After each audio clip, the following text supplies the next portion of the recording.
Cyber ક્રાઇમની ઘટનાને અંજામ આપતી ટોળકી ઝડપાઈ, થયા મોટા ખુલાસા। સુરતમાં સાયબર ક્રાઇમ કરતી ટોળકી ઝડપાઈ છે। પોલીસે એક સગીર સહિત 2 લોકોની ધરપકડ કરી કોર્ટમાં રજૂ કર્યા છે। રાજસ્થાનના અલવરના ગોવિંદગઢથી આરોપીઓની ધરપકડ કરવામાં આવી છે। આ સાયબર ટોળકીના ટોર્ચરથી એક યુવકે આપઘાત કર્યો હોવાની વાત પણ સામે આવી છે। અશ્લીલ વિડીયોથી યુવકને બ્લેકમેલ કરતા હોવાનું પોલીસ તપાસમાં સામે આવ્યું છે। સુરતના કતારગામમાં યુવકે કર્યો હતો આપઘાત।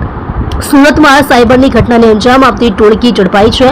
આ ઘટનામાં આરોપીઓ દ્વારા બ્લેકમેલ કરીને રૂપિયા પડાવવામાં આવતા હતા અને વિડીયો સોશિયલ મીડિયામાં મૂકવાની વાત કરવામાં આવતી હતી। આવી જ એક ઘટનામાં એક યુવકે આપઘાત કર્યો હતો। કતારગામ પોલીસે આ ઘટનાને લઈ ઊંડાણપૂર્વક તપાસ કરી હતી અને રાજસ્થાનથી આરોપીની ધરપકડ કરી છે।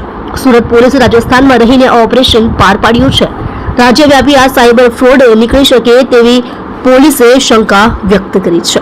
સત્ય માટે હંમેશા સત્યની સાથે જોડાઈ રહો। આર સુરત ન્યૂઝ ચેનલની સાથે આજે अपना आपने ब्रीफ करवाना एक बहुत अगत्यના મુદ્દા ઉપર जो साइबर क्राइम સાથે રિલેટેડ મુદ્દા છે, જેમાં એક 9 તારીખના રોજ 9 સપ્ટેમ્બરના રોજ આપણા કતારગામ પોલીસ વિસ્તારમાં એક 23 વર્ષના યુવકે આપઘાત કરેલા અને આ યુવક जो अपना ज्वेलरीના कारखानों में जो काम करता था, लेकिन बहुत सीधा અને कोई बहुत ज़्यादा एना जो इमेज थी बहुत सारी इमेज थी, कोઈને કોઈ નુકસાન કરતા હોય એવું નહીં હતા। એના પર્સનલ બાબતો બી કોઈ એવી બાબતો નહીં હતી જેથી આર્થિક બાબતો બીજી કોઈ બાબતો જેના લીધે એને સુસાઇડ કરવાની જરૂર પડી હોય।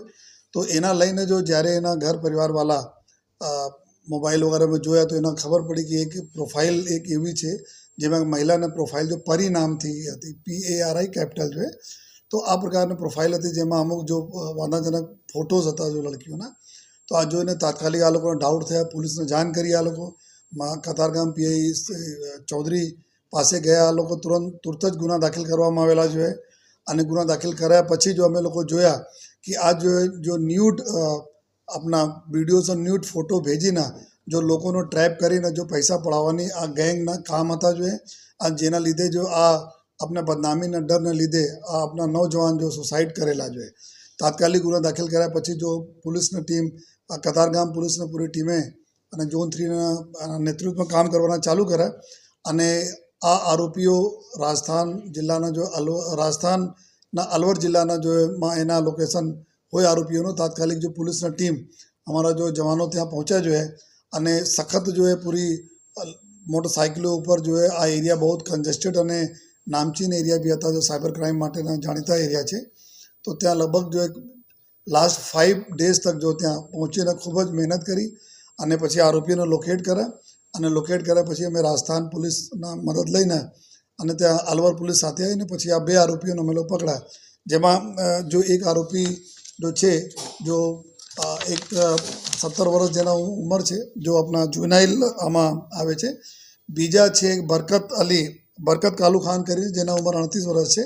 આ 2 આરોપીની ધરપકડ કરવામાં આવી અને 2 આરોપી એવું જો આપણા 15%ના એના કમિશન લઈને સિમ કાર્ડ અને બેંક એકાઉન્ટ જેમાં પૈસા જ બધા ટ્રાન્સફર થાય છે, તો આ બધા જો ઉપયોગ કરતા હતા। આ 2 આરોપીની બી ધરપકડ કરવાની કાર્યવાહી ચાલુ છે અને વધુમાં હું આપના માધ્યમથી એવું બતાવવા માગું છું કે આ જો એક એવા કેસ છે જ્યાં એક સમાજમાં બહુ ઘણા બધા લોકોને બહુ દુઃખ મતલબ ફીલ થયા કે આ પ્રકારના આપણા જો 23 વર્ષના છોકરા અને આ બધા ચીટરો અને સાયબર ક્રિમિનલને લીધે આપણે જાન ગુમાવે તો એના તો છોડવામાં બી નહીં આવે। સાથોસાથ લોકોમાં અમે વારંવાર જો અમે અપીલ કરીએ છીએ કે ન્યૂડ ફોટો અને એના ન્યૂડ ફોટો નહીં તો છોકરા પરંતુ બહુ ઘણી બધી સાઇટો હોય છે જો આપણા જો પોર્ન સાઇટો હોય છે એનાથી લઈને કોઈ પણ ફોટોમાં નાખી દે, કોઈ પણ ફોટોને મોર્ફિંગ કરી દે અને તમારા ફેસ એના ઉપર જો મોર્ફ કરી દે, બીજા કરીને કરતા હોય, જેથી હું આપ લોકોને જો કોઈ બી સંજોગમાં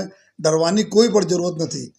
ચાહે આપસે થયા હોય કે નહીં થયા હોય, બંને કેસમાં આપ પોલીસના આવશો તો 200% આપને મદદ મળશે અને આપને હું જાણકારી માટે આપના મીડિયાના મિત્રોના માધ્યમથી બતાવવા પણ માગું છું કે છેલ્લા કરીબ 3-4 મહિનામાં અમે લોકો ઘણા બધા કેસો એવા આવેલા છે કે જેમાં આ પ્રકારના અમુક લોકો તો ફસાઈ પણ ગયા છે, અમુક લોકો તો એકદમ અંજાન હતા લેકિન બ્લેકમેલિંગના શિકાર બનતા હતા। આ જે પોલીસ પાસે આ બધા લોકોને અમે લોકો કાઢી લીધા, કેમકે આ જો સાયબર ક્રિમિનલ્સ હોય છે આ જબ તક આ લોકો બારંબાર તમે ધમકાવતા હોય, પોલીસ નહીં